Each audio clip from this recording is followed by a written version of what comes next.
Welcome into the Shy Guys Football Podcast. Before we begin, I'd like to take a moment for our salute to service.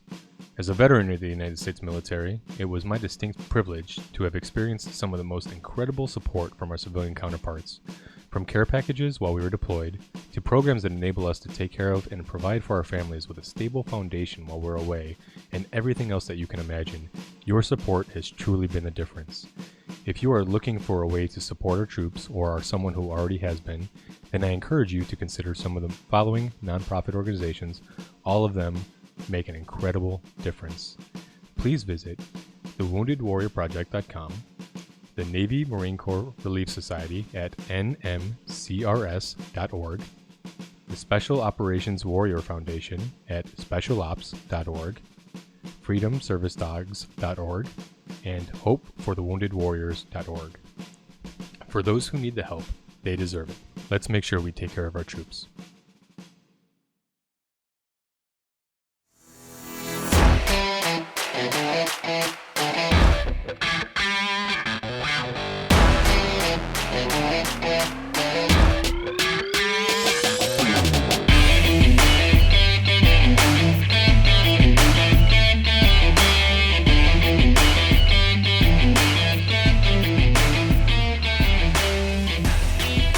Hello, football fandom. Welcome to the Shy Guys Football Podcast, your weekly source for fantasy news and advice. I'm Donnie Mack, and with me, as always, is Anthony Lukasic. Hey, how's it going, everyone? Well, we got week 4 in the books now, and I made some mistakes this week, but, not unrecoverable in the future, but hey, you know what? It happens. How about you? You can't get them right all the time, No. right? And, so when it comes to fantasy football, you just make the best plays you can. One of the things that I learned early on is always start your studs. A lot of people want to get cute with matchup plays and things like that. You got to remember, always start your studs, and you're going to have your up weeks, you're going to have your down weeks. At the end of the season, you just need to make the playoffs. Yep. Injury potential made me nervous this week, but thankfully the rest of my team gave me a little more confidence that they'll be able to pick up the slack. But we'll get into some more of that later. We've got our show for you today on our regular news, notes, and injuries, our studs and duds, our waiver wire picks, our hold your horses candidates, and our hometown corner. But before we get to the rest of the show, we have a question came in for our mailbag segment. Ooh. Yeah. We have a question here from James. Thank you, James, for sending that in. Send it through us via email, shyguysfootball@gmail.com. Well, James asks us, hey, Shy Guys, what is going on with this rookie running back class? None of these guys have been tearing it up like some of the past high draft capital rookies. Do we need to worry about Jonathan Taylor and Edwards-Helaire? Can we talk about this, please? Well, hi, James. Thanks for writing into the show. We appreciate all the questions we get. We're glad we could highlight one this week. So with the rookie running backs, you're definitely not super thrilled about the performances so far to date. I mean, Edwards-Helaire was a high draft capital in fantasy football drafts. Jonathan Taylor was pretty high up there too. And then you saw Marlon Mack go down early, so everyone thought Jonathan Taylor was just going to tear it up, right? Yeah, it's not looking as great as it could have. But to be honest with you, when I'm watching these guys, what I see is that they don't look like they're playing fast, man. It looks like not having a preseason, not having any preseason games. It looks like the limited training camp. These guys, it looks like they didn't get the reps that they needed. And I think as the season goes on and they get more reps and they get more comfortable in the offensive systems and get more comfortable on the field, I think you're going to see them kind of start to find their grooves. And so right now I'm just saying it doesn't look like they're playing fast yet. Let them develop a little bit. Remember, these guys are rookies and we had this COVID offseason. And so I think you're really starting to see the effects of it here. A lot of guys that you're seeing on new teams and a lot of the rookies, they're not quite ready yet, but they're good enough. They're so talented that they're still getting at least some stuff done in a game format, and so that's got to be at least encouraging. So no, I'm not panicking on these guys just yet. I actually think they might be good trade for candidates because some of the owners might be getting a little bit exasperated with them, and so if you want to kind of offer out, maybe lowball some of these guys, and you might be able to get them onto your roster and watch them blow up over the course of the season. These could be league-winning guys if they really start to hit down the line. Going into mid-season is where we usually see most rookies really start to hit it, and so that's what I'll be looking for here. I'm just not ready to throw the baby out with the bathwater yet, man. Yeah, definitely. Well, there you go, James. Hopefully that helps you out progressing with your season. Now, James got in touch with us, like I said, via our email, shyguysfootball@gmail.com. If you have a question you'd like us to answer on our mailbag segment, there's other ways to get in touch with us. Leave a comment down below on the YouTube channel, Twitter. or get in touch with us on Twitter at shyguysfootball. And also don't forget to like and subscribe to our YouTube channel, spread the word, and bring in some more followers for us. Yeah, speaking of which, we're looking at hosting a giveaway coming up. So we're trying to get the pieces together for that right now. We're looking at possibly a 100 subscription giveaway or something to that effect. So yeah, help us share the show, help us get some subscriptions up there, and we'll be rewarding you guys as a fan base as much as we can, as often as we can throughout the entirety of time we'll be doing this. So most definitely stay tuned for that. All right, let's talk some news, notes, and injuries. Sure. Starting us off, O.J. Howard, team fears torn Achilles. Yeah, and it looks like that's pretty much being confirmed at this point. Yeah, O.J. Howard, he's done bunny for the season, man. Yeah. Unfortunate. Here's a sad face for me. Nick Chubb, MCL injury reported.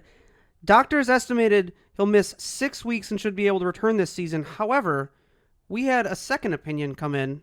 Yeah, so if you guys aren't subscribed to the Pro Football Doc podcast or website that he runs, this is the Pro Football Doc is a former team doctor for the San Diego Chargers, and he's been really active in the fantasy community over the last year, maybe two, and he's great. He gives you all the analysis on every single player you need to know. Go look him up. I highly recommend him. If you're not in tune with him, it's a great fantasy football advantage.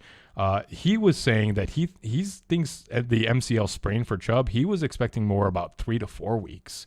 And so we might even get less time of Hunt really dominating in his absence. And we'll see what that's like.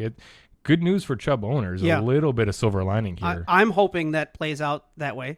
We'll see. I was surprised to hear that because the other reports I was saying were all saying about 6 weeks or so. Yeah. So we'll see. All right, moving right along, we have Austin Eckler.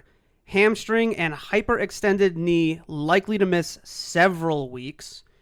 We've got Chris Godwin, non-participant on Monday practice, unlikely in week 5. That's where we're at right now. Michael Thomas, a little more optimistic, should be back this week. So we're hoping for that.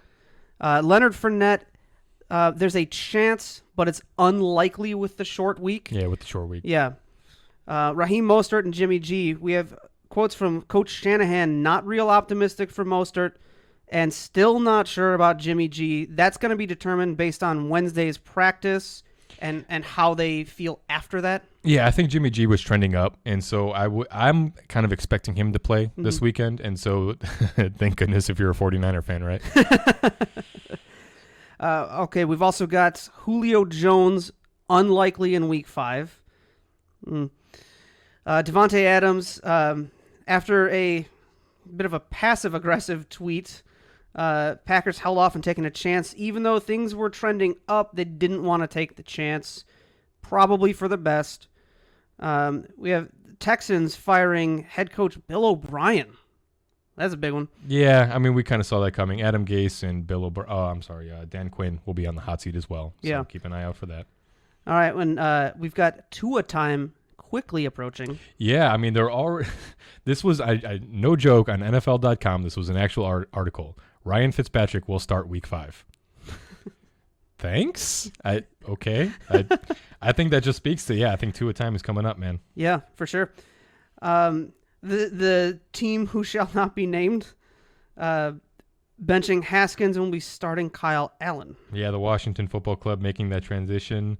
Haskins has just not been getting it done. Mm-mm. Kyle Allen, this might be good news for Terry McLaurin owners. I mean, not that he was doing too bad before, but we'll see. Yeah. And then we have Stephen Gilmore. Stephon Gilmore. Sorry. Gilmore. I'm reading these quick. Test positive for COVID, which really just applies to Jerry Jeudy. Yeah, with New England having the bye week following the Broncos game, I don't really think that Gilmore's going to miss too much time here. And so, if you're a Jerry Jeudy owner and he's healthy, I know he's been banged up a little bit lately too. So if he's healthy and ready to go, that's got to be a big relief because you really need to start Jeudy if you have him, if he's healthy. And a late addition to our list here, Mike Evans' high ankle sprain is what we're hearing. On the reports. Reportedly that he played through it during the last week's game. So keep an eye on Mike Evans. He may not be available going into next week this Thursday against the Bears. Mm-hmm. Yeah, and as with all injuries, keep an eye on them constantly because you never know what's going to change from day to day. Injuries happen in practice too, so don't just think that because your guy made it through last week's games without unscathed. Look at Alan Lazard. Right. He was a late week issue with that core muscle injury, and so always keep track of your players at all times. Things change in a moment's notice. Yeah, for sure. Well, that'll do it for this week's news, notes, and injuries.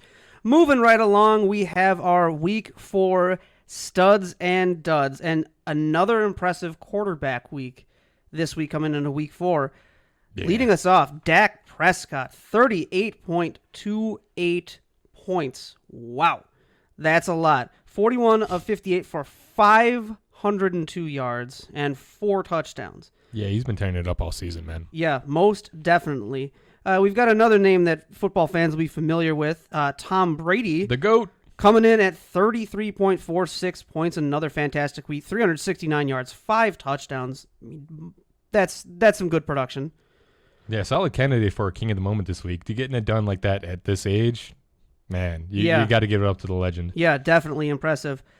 We've also got Josh Allen, Lamar Jackson, and Teddy Bridgewater with big weeks, all coming in over 25 points, but also on that list over 25 points. And this will be this week's king of the moment, top fantasy performer candidate, Aaron Rodgers. And when we say top fantasy performer, we don't just mean the most points of the week. We're talking about the guy who did everything he needed to do when it needed to be done and has really been showing up for the team. And this week we saw an Aaron Rodgers playing the way Aaron Rodgers played in the past to make that name a household name. Yeah, I mean, the one true king, right? Yeah. Aaron Rodgers is getting it done like a legend. The past couple seasons, he'd been a little bit down. It almost looked like he was just about finished. Yeah, he is. I love that picture. He's been getting it done this season on a level like a man possessed. It almost looks like the makings of like a Twilight season to me, like where he just wants to go out on the biggest note possible. I did see a comment from him where he was talking about his down seasons are career years for other quarterbacks. I mean, showing off the little Rodgers arrogance there. But I mean, he's right. Not wrong. Yeah, he's not wrong. He's not wrong. And so, yeah, with the way that with the weapons that he has that he's missing, right, and just continually getting it done the way that he has, we had to honor him with this one for sure. Yeah, he definitely earned the spot this week. Continuing on with some quarterbacks in the 20 to 25 point range this week, quite a few players up here continuing the big point trend we've been seeing from quarterbacks this year. Justin Herbert, Sam Darnold, Matthew Stafford, Ryan Fitzpatrick, Kyler Murray, Pat Mahomes, Gardner Minshew, Russell Wilson, Carson Wentz, Derek Carr. Was that one breath? Yeah. I may have taken well a slight. No, that was well done. Yeah, just so many quarterbacks all over the place, man. I mean, it's really great for the streaming quarterback situation. Yeah, for sure. And none of mine are on that list. Don't tell me you're not going to play Drew Brees every week. It's tough, man. But he's getting Michael Thomas back, though. That's going to change things so dramatically. Yeah, I'm never worried about it. Plus, fellow Boilers, so I kind of got to give him the respect. Yeah, hey. If you're going to die on a mountain, man, that's not a bad one to die on. You know what I'm saying? All right, moving on to our running backs of the week, and this first name on the list gives me a big sad face. Joe Mixon. It was... Yeah, so Joe Mixon coming off the nice win against Jacksonville, getting Burrow his first win, 39.1 points. How'd that feel on your bench? It was rough. I'll justify this, all right? It was the worries about the injury, the worries about a possible underperformance or leaving mid-game, and I just didn't have the confidence there. And I had players I can play and play. I mean, my wide receivers are dependable, and especially mixing around some flex spots.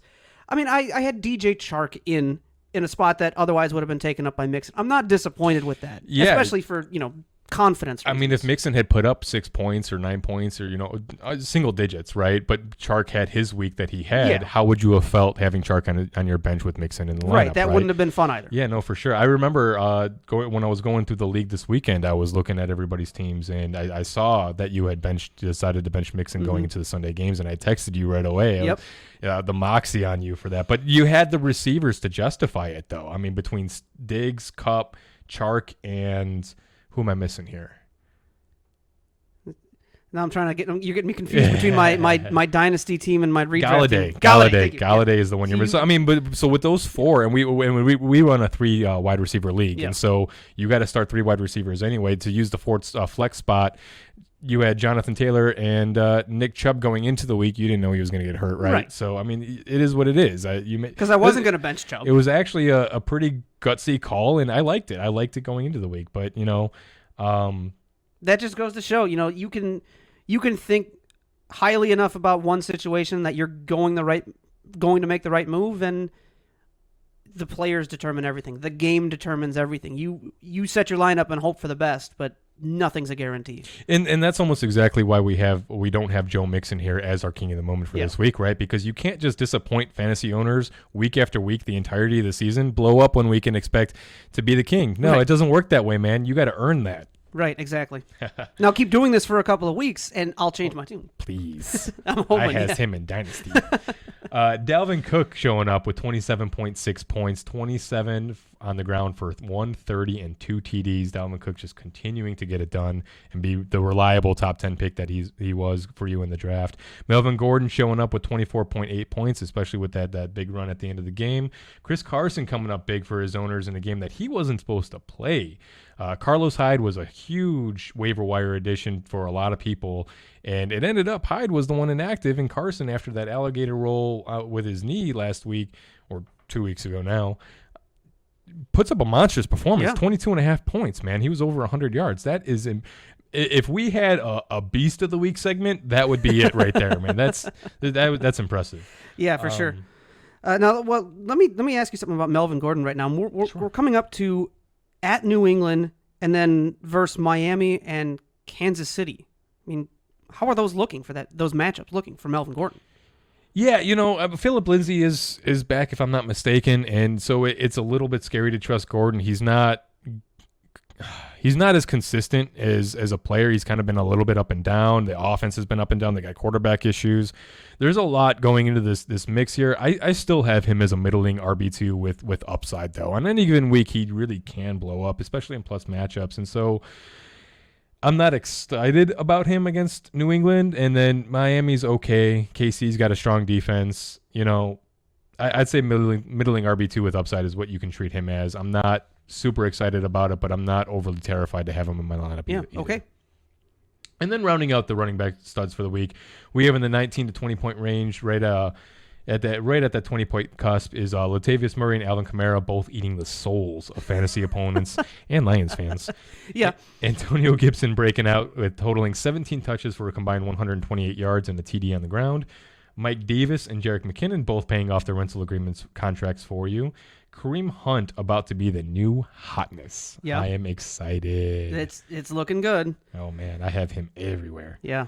All right, let's talk some wide receivers, and to start us off, right there, Odell Beckham, 35.9 points, 5 on 8 for 81 and 2 touchdowns, an additional 2 on the ground for 73 and a touchdown. Absolute machine. I was watching that game closely, and every single one of those plays, boy, did he make them happen. Yeah, it's the game I had on too, with the Bears game being pushed back, and man, he was exciting. He was electric to watch. It was so much like fun. It definitely did. Is he back? You think he's back? Well, that's a question I have for you. Is this a time where you take this is he back, who knows type of thing, and try and sell high? And if so... That you read my mind. That's exactly what I say. I say trade him now, right? Meow. Sell high on this guy because, in all honesty, I think this was a little bit more of the Dallas defense than it was necessarily indicative of what the Browns offense is going to be moving forward. Sure. They're still a running team. I understand Nick Chubb got hurt. Kareem Hunt is a true 3-down workhorse. Now, he's probably not going to get used completely like that. I don't expect Kareem Hunt to actually get 20 touches moving forward. Maybe in the 15 to 20 range, hopefully. But, I still don't see OBJ really being as dominant as he was in this game. I think that was more of a symptom of the Dallas defense. It just... They are Swiss cheese and a half right now, man. It is incredible. I am all over every Giants player going into next week. Yeah, I mean, after what we saw, it does prove he's still got it in him for sure.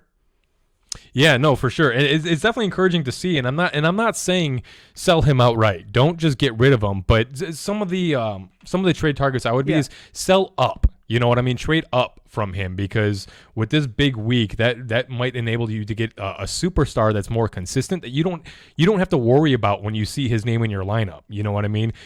The opponent's going to worry about OBJ either way because he's got that potential. However, you're always going to worry, is he going to dud out on you, right? So why not go after like a Terry McLaurin maybe, or Allen Robinson might be kind of like a same. Juju. I think Juju's a name that you might go after. Yeah, there's an interesting choice. It's very, very interesting because Juju isn't really... I think you can make a case that Odell should be ranked above Juju right now at this point of the season, and I would personally way prefer to have Juju on my team. Yeah, okay.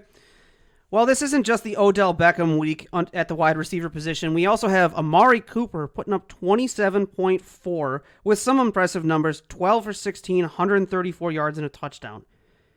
The next name on the list I was very happy to see, as we discussed earlier, DJ Chark having a Chark week. Welcome back. Chark week. 25.5 points, 8 for 9 for 95, and 2 touchdowns. And then we've got several players in the 19-plus points this week. CeeDee Lamb coming away with 2 touchdowns. We have Adam Thielen and Mike Evans doing their thing. Yep. And then we've got Tim Patrick, Will Fuller, Allen Robinson, and Traquan Smith. This is now back-to-back solid performances by Tim Patrick. 12 points in the week prior, 20.3 in this week. Considering the quarterback issues that they have, Tim Patrick's really stepped up as the other outside receiver opposite Jerry Jeudy with Cortland Sutton down. So, yeah, I've been watching Tim Patrick for a little bit now, and it's getting close to time to pull the trigger on him, man. All right, and now for the big guys on the field, the tight ends. And George Kittle... Wow. Yeah. Welcome back. There's my Kittle. 32.6. I mean. Yeah, with 32.6 against Philadelphia, 15 for 15. To be honest with you, he had another one, I think, too, that was I'm not talking about the Hail Mary pass in the end zone, but he had another target that I think there was a flag on the play or something like that, too. So 183 yards and a touchdown. This is George Kittle's show, man. Yeah. Now, oddly enough, in the season that he blew up, I want to say 2019, was that the Nick Mullins year? Man, I'm sorry, 2018. I think I said I'm getting lost now. But in any case, the George Kittle's first big year was with Nick Mullins at the helm for most of the season because Jimmy G had that big injury, right? And so with Nick Mullins in, that's totally encouraging that we still see this. Yeah. If we get Jimmy G back, I'm definitely not expecting this every week anyway. So, but yeah, now George Kittle, one of the best tight ends in the league for sure. Robert Tonyan, though, making his breakout, and he's actually a guy that was, I think, reported to be like roommates with George Kittle at one point during the offseason.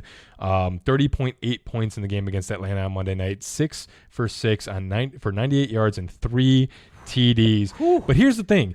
This isn't just a random one-off appearance. This guy has actually caught a touchdown and had over 60% of snaps each week for the last 3 weeks. Wow. This might be a guy that you can trust as a week-in, week-out starter moving forward. Now, he's got the bye week next week, so you're going to have to hold him through that, but I think that this is absolutely a guy to target on the waiver wire. For stuff like this, production like that, it's worth the stash. He might. I mean, he's basically walking into the Jay Sternberger role. So Sternberger, we thought was a lot of people had him as like the tight end 15 through 18, somewhere in that range, as one of those potential breakouts for Aaron Rodgers, especially since the lack of targets there. They didn't really go out and draft anybody. They only brought in Devin Funchess, who's not even playing because of COVID. And so Jay Sternberger was an outside shot guy at tight end that we thought could definitely hit. Well, he struggled early in the season. He was dropping passes left and right, and so they really moved on to Robert Tonyan and started giving him more of a shot. And over 60% of snaps each of the last 3 weeks, man. He's getting it done, and he's proving to be a reliable target for Aaron Rodgers. Look for Rodgers to keep this up, especially while his receiver scores are banged up. Yeah. For sure. And then we have Mark Andrews coming in with 19.2 points. No surprises there. Dalton Schultz, my boy, it still makes me sad about Blake Jarwin. But 15.2 points, 4 receptions on 8 targets, 72 yards, and coming away with another TD. He's got the Giants next week. Dial him up again. Yeah. Tons of excitement in our studs segment there. For lot of fun stuff to talk about there. Not so much fun stuff to talk about in the duds category this week. I mean, I find it fun. Well, there's a couple of names that are kind of fun to point and laugh at. Sure. Yeah, you got to have fun with the poopers, man. Yeah, every now and again. Unless they were on your roster, and then it stings a little bit. Well, that just never happens. All right, well, starting off with our quarterback duds of the week. Daniel Jones with only 10.1 points. Matt Ryan with his second week in a row of having a dud week this week, also with 10.1 points. Ooh. We got Nick Mullins ending the night with 8 points total in their 20-25 loss. Yeah, if you tried rolling him out as a streamer against Philly, that did not work out. Yeah, it happens. But he ended up getting benched in the third quarter. It was not a good game. Yeah, not a good one. We also have Phillip Rivers, Jared Goff, and Nick Foles rounding out the bottom of our duds. Jared Goff surprising against New York, coming off his big game in Buffalo, but only 11.7 points with 32 passing attempts.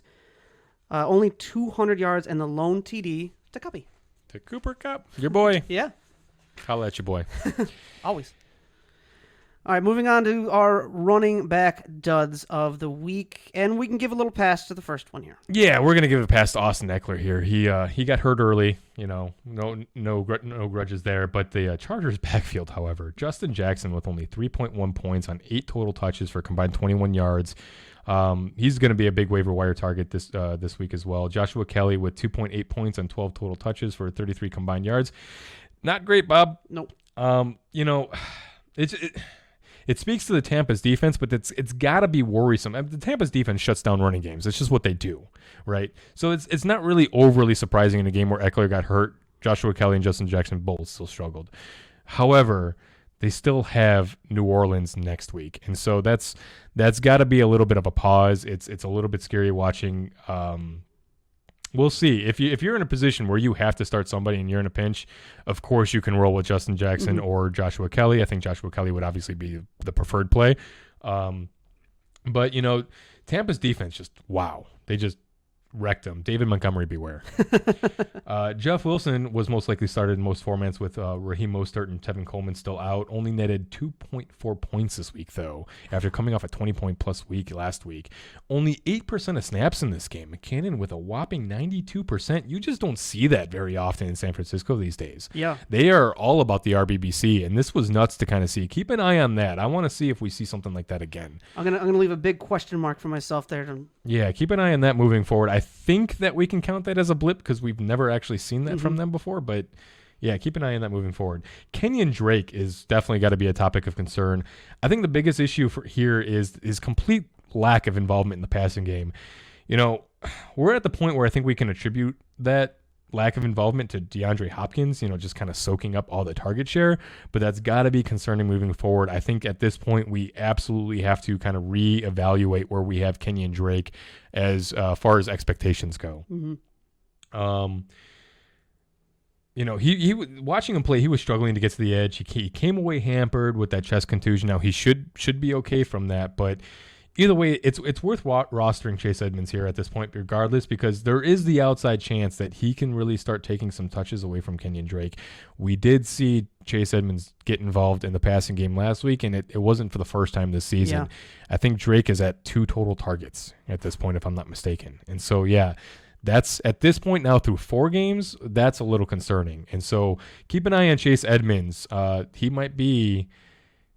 We might see a changing of the guard. I'm not calling for it, but just based on the way things have been trending, it's interesting to see that they're going that way. There you go. Another keep an eye out. And then real quick, I want to touch on this Rams backfield here. This random merry-go-round is I'm continually going back to every single week. We had both horses stuck in the down position this week. Malcolm Brown with only 8.1 points on 14 touches, only netting 56 yards. After, Darrell Henderson had the hot hand. Sean McVay was quoted as saying he's going to roll with the hot hand, so why didn't we see more Henderson? Everyone's asking the question. The answer we got wasn't a great one. It was more so that was just the game. They wanted to run between the tackles, and Malcolm Brown's just kind of that guy for the team. But, with Darrell Henderson on 9 touches for 48 yards, this is why you have a hard time trusting this backfield, because on any given week, anything can change. You have Cam Akers coming back soon to boot if he's not coming back next week. And so trade. Darrell Henderson, trade. If you can get like a Lev Bell, maybe even a Raheem Mostert, or like a Latavius Murray, I think those would be better and more reliable for your team. Lev Bell, I wasn't huge on coming into the season, but remember, he's coming off of an injury, right? He hasn't been being looked at.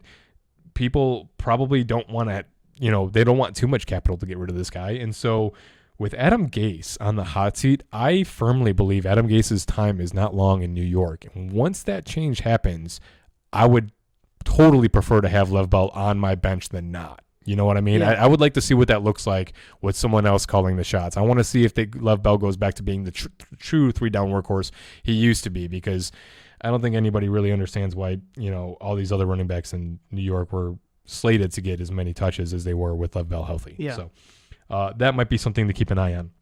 Alrighty. Well, in our wide receiver category, we are starting to see a bit of a trend here with Marvin Jones just continually down. Only 1.4 points this week. Full of poopy. Yep. Yes, indeed. We've also got Anthony Miller continuing his seesaw with 3.1 points against Indy, making him a tough start in any given week. We've got Michael Gallup and Preston Williams with disappointing outings in plus matchups. We've got T.Y. Hilton. Continuing to make me happy I never drafted him. Yeah, I've had him in the past, and I could never put him in on the right week. He was up and on my bench. I put him in. He's down. Yeah, those are the exact situations I try to stay away from. Yeah, and now we've got Tyler Cold Lockett instead of Hot Lockett. Nothing wrong with low-hanging fruit, man. Well, he's putting up a bit of a dud with 4.9 against Miami. Not really too much to worry about here, though. No. And we've got DJ Moore struggling to develop any kind of chemistry with Bridgewater at the helm. Is it time to start considering Robbie Anderson the number one here? Yeah, I would say so. I think at this point it's pretty much proven Robbie Anderson is the number one target in this offense, and I'm not out on DJ Moore.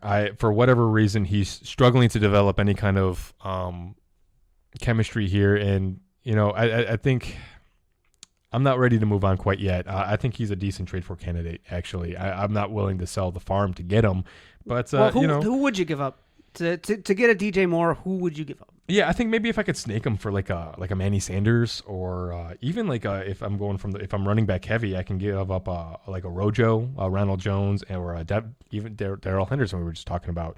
I'd be willing to give up one of those guys to take a shot on DJ Moore, I think, if I'm wide receiver needy and pretty stacked at the running back position for sure. Yeah, absolutely. Okay, and rounding out our duds, our tight ends. Yeah, Mike Gesicki disappointing here in his plus matchup against Seattle with Jamal Adams out. Excuse me. This was supposed to be a really savvy play this week, and we got the dud end from the Fitzmagic show. Sometimes we get good Fitzmagic, sometimes we get bad. Sometimes he sparkles, and sometimes it fizzles. Yeah. Though it is worth noting that Devontae Parker did have a solid outing here. Higbeast disappointing with the rest of the Rams squad in this week, unless you were hanging with Mr. Cooper. Mm-hmm. Ertz and Henry both under 5 points. You got to be disappointed with Ertz at this point, but there's not a heck of a lot you can do about it unless you want to try to move him in like a package deal. Jimmy Grandpa with no touchdowns this week, though it is worth noting he did get a lot of garbage time looks, and so he still looks like someone that you can roll out there in a pinch for a tight end. He's certainly streamable. Noah Phantom, that's Phantom. That's Phantom Tom. I got you. Okay, disappearing this get it because Phantom because he disappeared. We are just loading this tight end segment with silly jokes. Fant had 6 points this week on 6 targets, but only 35 yards, which is not going to get the job done. They are really missing Locke right now. And closing it out, we have Evan Ingram. Honestly, we can just call it the Giants at this point. Yeah. Yeah. Well, there you go. That's our week 4 studs and duds. Moving on ahead, though, looking forward to week 5, we have a new segment coming to you. It's our Start, Stash, or Trash. And I'm going to throw some names at you, lightning round format. I'm going to give you the name, maybe the matchup if it's relevant, and I want to hear start, stash, or trash. And just so you all know, the start is obvious. The stash, hang on to, and the trash, get rid of. Okay. Ooh, this sounds fun. Yeah, you ready for this? Ooh, all right. I'm excited. We're going to start off here. Watson versus Jacksonville. Start. Yeah, for sure. Start. Solid floor. Okay. Burrow at Baltimore. I'd be stashing it this week. I know the passing game is looking pretty darn decent. Boyd and Higgins are shelling out right now, but I'm going to stash him. Goff at Washington. Trash. You can trash Goff. I'm not trusting the Rams any more than I have to. Yeah. I mean, there's enough streaming options. That was an easy one. This one may be a little more difficult. Cam with the COVID and the bye in week 6. Ooh. Yeah. Yeah. Okay. So this is a tough one. And I honestly can't answer this question yet because really it's going to depend on the answer is going to depend on what happens this week. So if Cam shows up with any kind of symptoms from COVID, regardless of whatever timing it was in this week, he wouldn't clear the COVID protocol to get back by the end of this week. And then you have the bye week.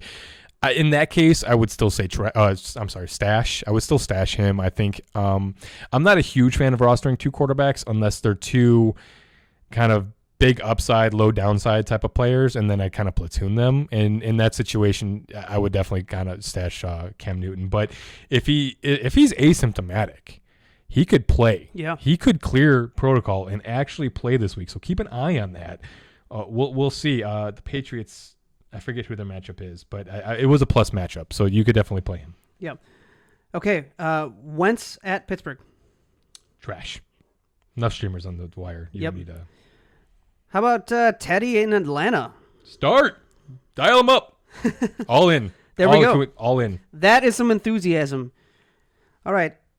Darrell Henderson at Washington. Yeah. If you have him, I think you have to start him. But this is why you trade him, so that you don't have to have that reaction when you go to look at him, putting him in your lineup. Yeah. Myles Gaskin at San Francisco. I'll stash him this Stash. week. A lot of injuries in San Francisco, but I'm not super excited about it. Okay, this one I'm very curious about. Nyheim Hines at Cleveland. That's a tough one. Man. Looking at snap percentage. Yeah, no, I mean, looking at snap percentage is what scares me the crap off of him, because he had 57% of snaps in week 1, and that's when we really saw him like, wow, we weren't expecting to see this out of the Colts, right? Well, since then, he's topped out at 35% of snaps. So he's getting solid work, but it's really more taking away from Jonathan Taylor than it is adding to his own individual fantasy value. However, after the kind of points we just saw Cleveland put up against Dallas, they could be in a negative game script, so Nyheim Hines could get a ton of passing work. However, the Indianapolis defense, I think, is like a top 4 unit right now. So I don't necessarily think that we're going to really see things go that way. I'm somewhere between a stash and a trash, man. In all honesty, I'm okay not having him on my roster, but if I'm running back needy, I'll stash him. Okay. How about Darius Slayton at Dallas? Start him up. This is a last hurrah. If he doesn't prove it here, then he's going right to the trash. All right, a name we talked about a minute ago, DJ Moore at Atlanta. Start. Same thing. I'm attacking this Cowboys defense with as many fantasy players as I can.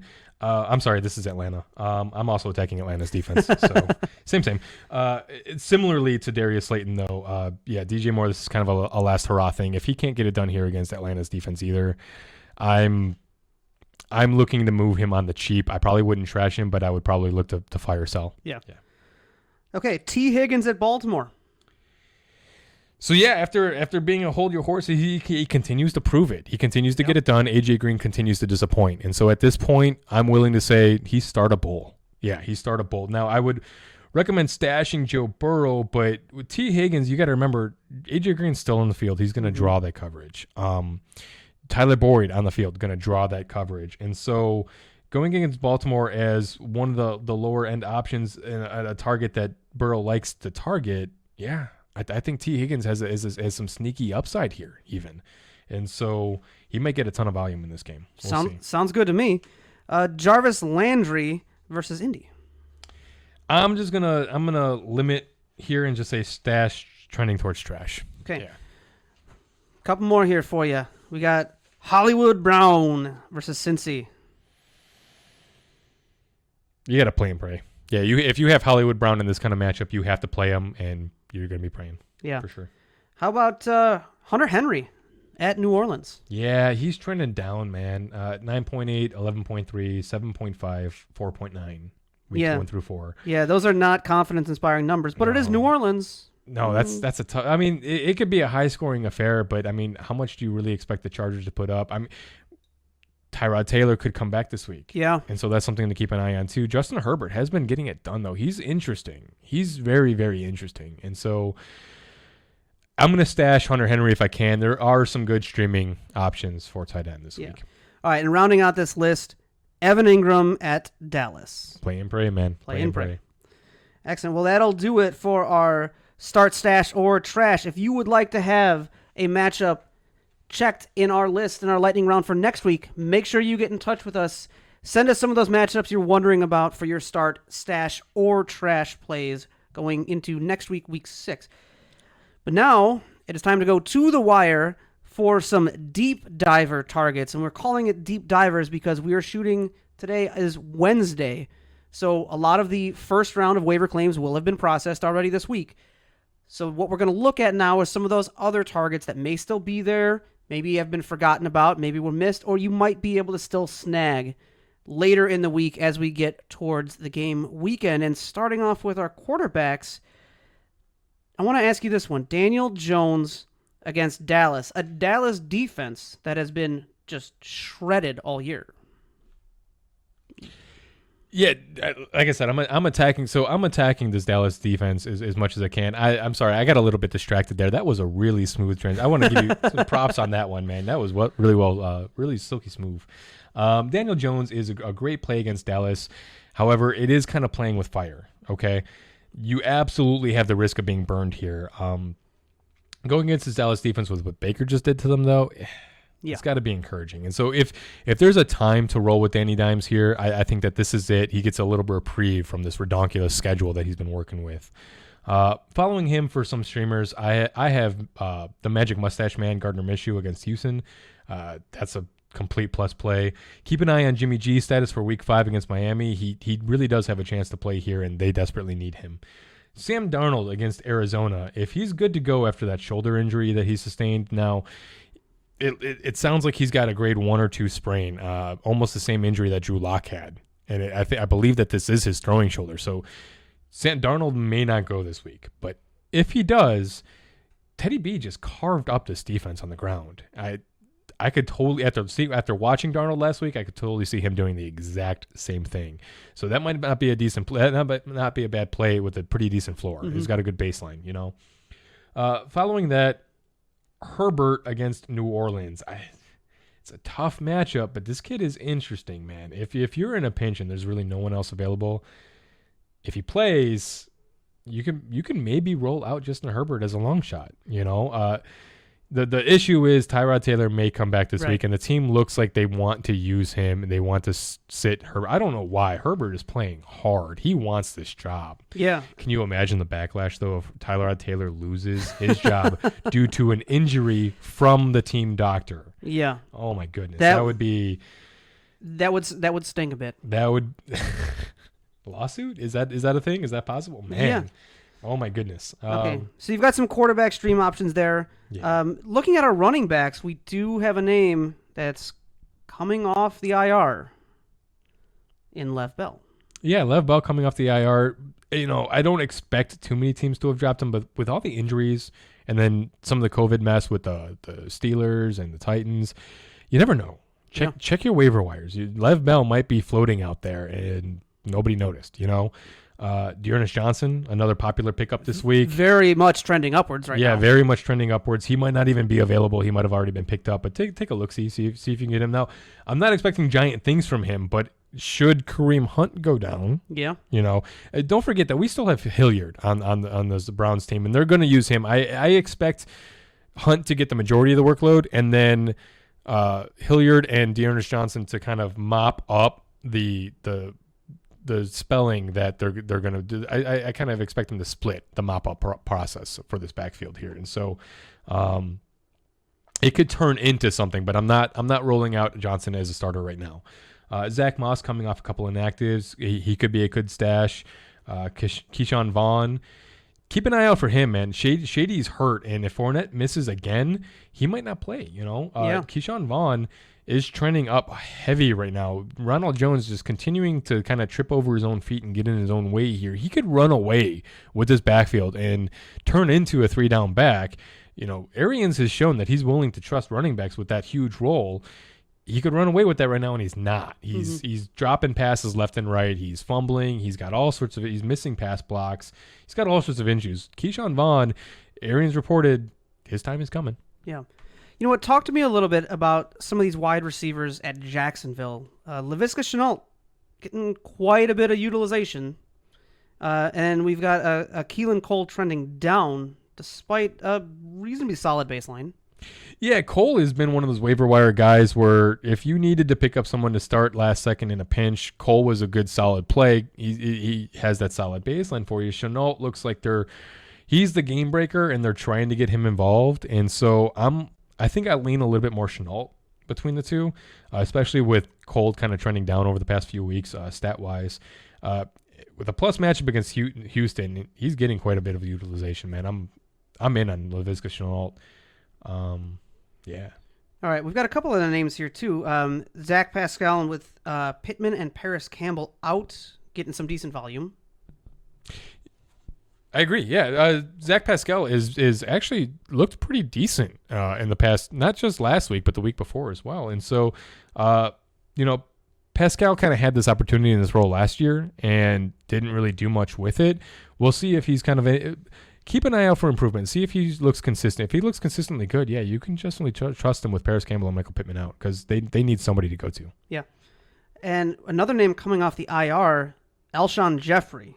Yeah, keep an eye out for him, but, Pittsburgh coming up, not a great matchup. Yeah.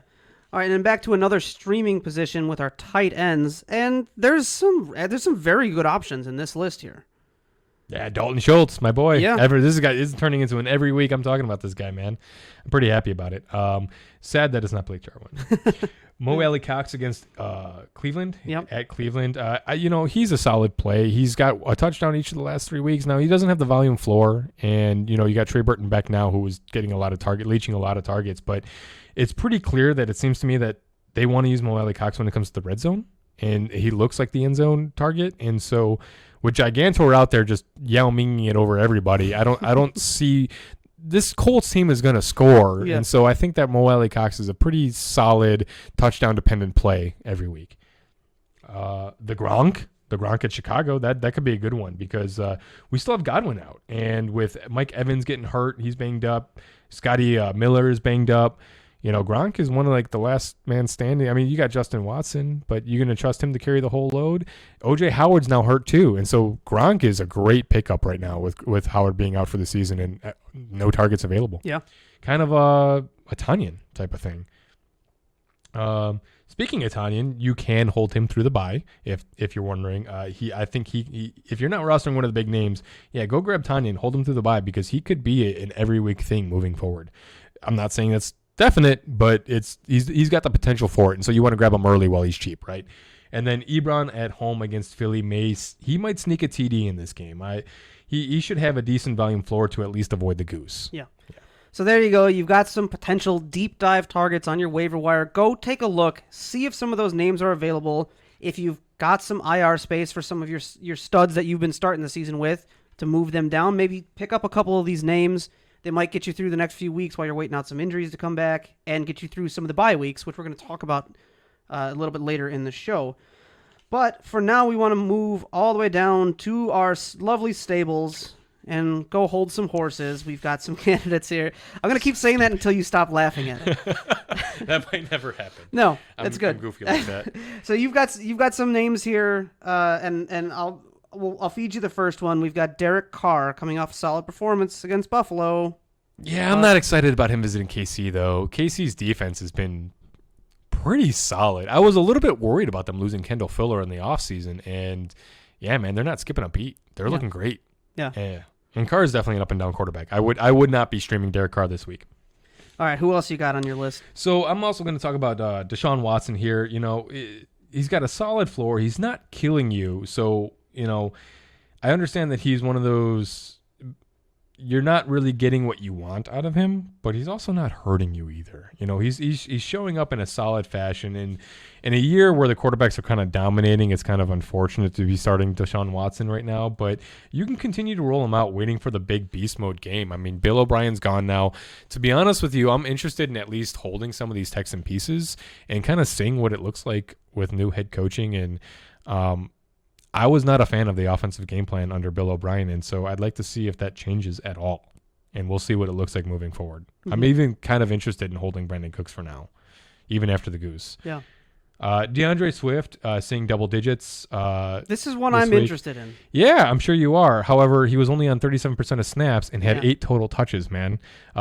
Adrian Peterson's still going to carry the bulk of the workload, and then you still have Kerryon Johnson who's going to get carries on top of it. Barring injury, I'm not excited about any Detroit Lion backfield piece right now. Joshua Kelly with more opportunities coming his way. Watch for Justin Jackson to kind of take quite a bit of that work away. They also have a very good run defense in New Orleans. Joshua Kelly I want to be excited about, but it's not the part of the schedule. The timing the stars are not aligning for him right now, and so I'm not overly excited about the expanded work role he's going to be seeing himself in. Tyler Lockett, you can hold your horses on, only to say don't panic. It happens. He's an every week starter. Relax. It happens to everybody. Yeah. Well, there you go. Some names that can be led to water but can't be forced to drink it. Oh, Jesus Christ. Are you writing these down ahead of time? Nope. Oh my God. I'm thinking of them while you're talking. No, but there you that's go. What you're doing. Yeah, there you go. Our hold your horses candidates for week 5. And we're also going to go back to a segment we introduced last week, our DFS smash plays. Now, I am not a DFS player myself, and I don't know a heck of a lot about the strategy, but you've got some good advice on some potential either value plays or must-haves. So you're going to run down a list for us of some of those big smash plays for all the DFS players out there that are looking to get their boost in daily fantasy and make some money. Sure. If you're not a DFS player and you don't know what DFS is, it's daily fantasy sports. Listen to our last week's podcast. We need the views anyway. We explained it thoroughly there. So I'm going to run through some players for you real quick. For the big money bangers at quarterback, Kyler Murray against the Jets and Russell Wilson at home against Minnesota. Those should be smash plays. Yep. If you're looking to save some money, Teddy B against Atlanta. I am all over that. James Robinson in Houston should also be a solid play. If you're looking to save some money at the running back position, maybe for like an RB2, Devontae Freeman against Dallas may not be a bad play. Now it's a complete long shot, and this is completely playing with fire. Don't hear what I'm not saying. That's what gambling's all about. But that's what nothing ventured, nothing gained, right? And if you got to take a shot on somebody, I'd really like to see if he blows up. Man, you're just winning everything everywhere, right? DeAndre Hopkins against the Jets. Are you kidding me? That's not even okay. Thielen and Jefferson, depending on how you're managing your budget. Thielen and Jefferson are great, great plays this week as well.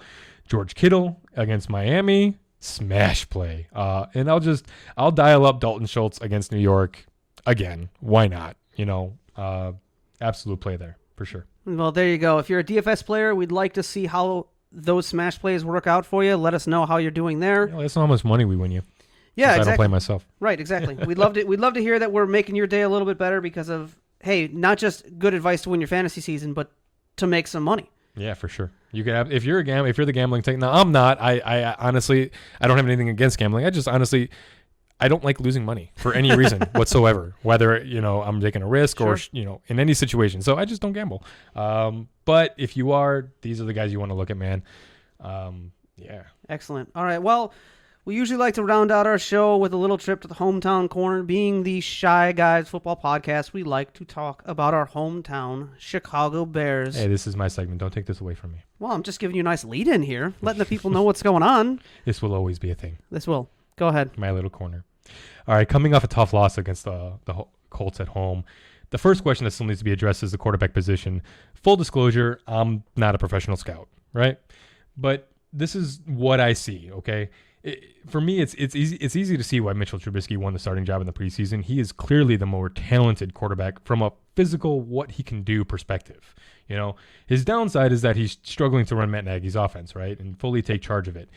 Instead, Coach Nagy feels like he needs to, micromanage and babysit Mitch every time he's got him at the helm.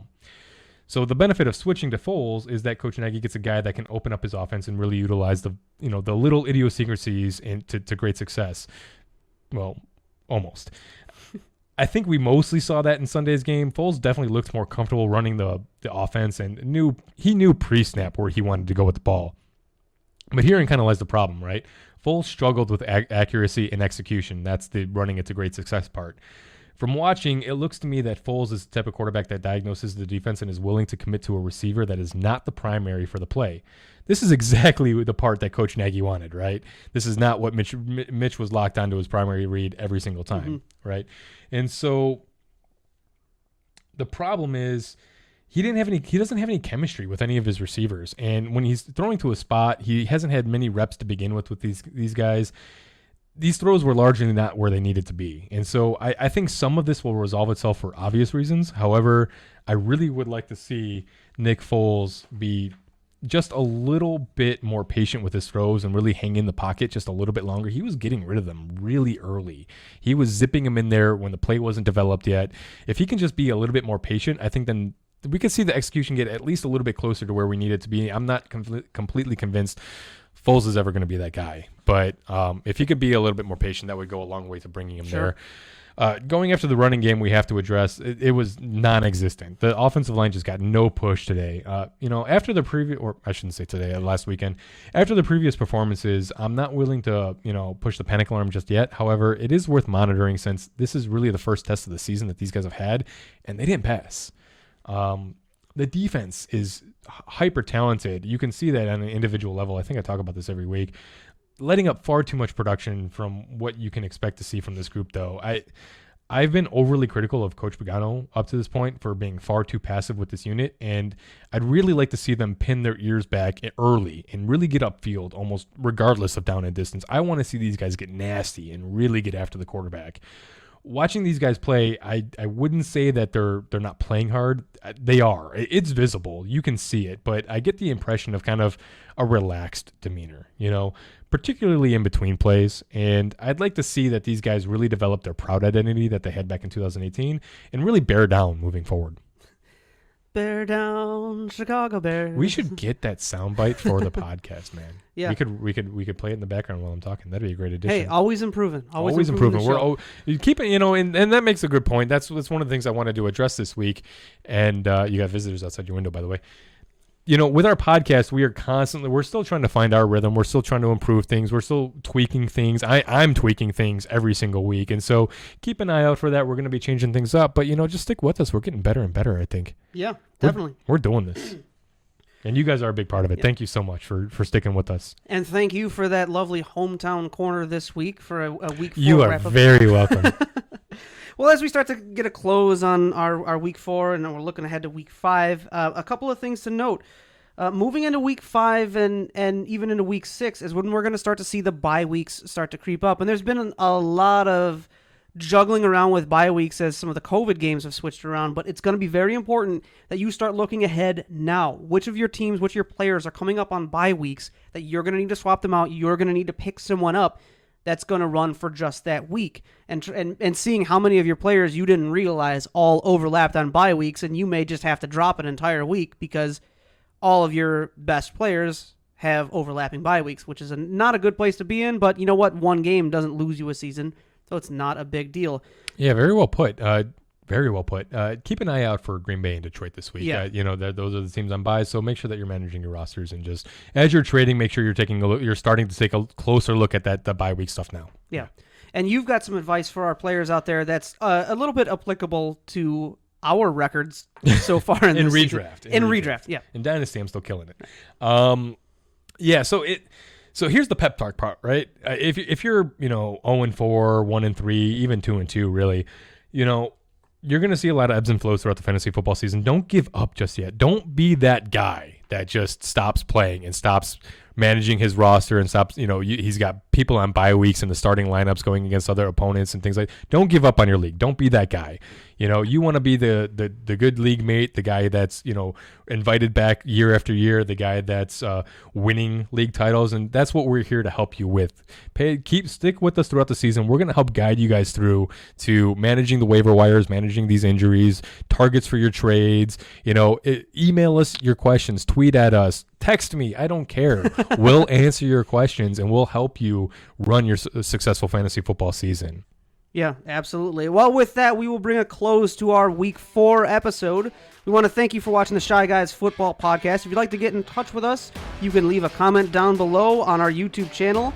You can also email us at shyguysfootball@gmail.com or tweet at us at shyguysfootball on Twitter. We want to hear about some of your big wins, some disappointing losses, maybe things you have questions about if you want to get some of your content either into our mailbag segment or into our lightning round segment that we can maybe start help trash you. or trash or start. Wait, sit. I lost it. What is it? Help Start, me out. stash, or trash. Thank you. This is why you're the host. This is why I'm the host. And you know what? The reason I didn't say it the first time is because I thought I might get a little tongue-tied on it saying it Yeah, again. I took the leap. That regrets were made. Yeah, exactly. So trying to figure that. We also would love it if you would like our videos and subscribe to our videos. That really helps the channel grow. We can get more people in. Keep an eye out. We're targeting 100 subscribers, and we are going to be doing a giveaway to all of our subscribers. Some nice NFL-related merch. Yeah, gear. Some jerseys, some pictures. Whatever we get. Footballs, helmets, mini helmets, whatever we can get our hands on. Yeah, so we're gonna find some cool stuff, and we got some more stuff of that. coming. We do got some stuff coming. So Yes. we have something for you guys. So make sure you share the videos around, get people to get your friends to subscribe, so we can bring up that subscriber count, and you can win something fun to have in your little corner of your house, in your football corner. All right, until next week, best of luck on all of your waiver wire picks, your trades going into Week 5, and we will see you next time. Peace out.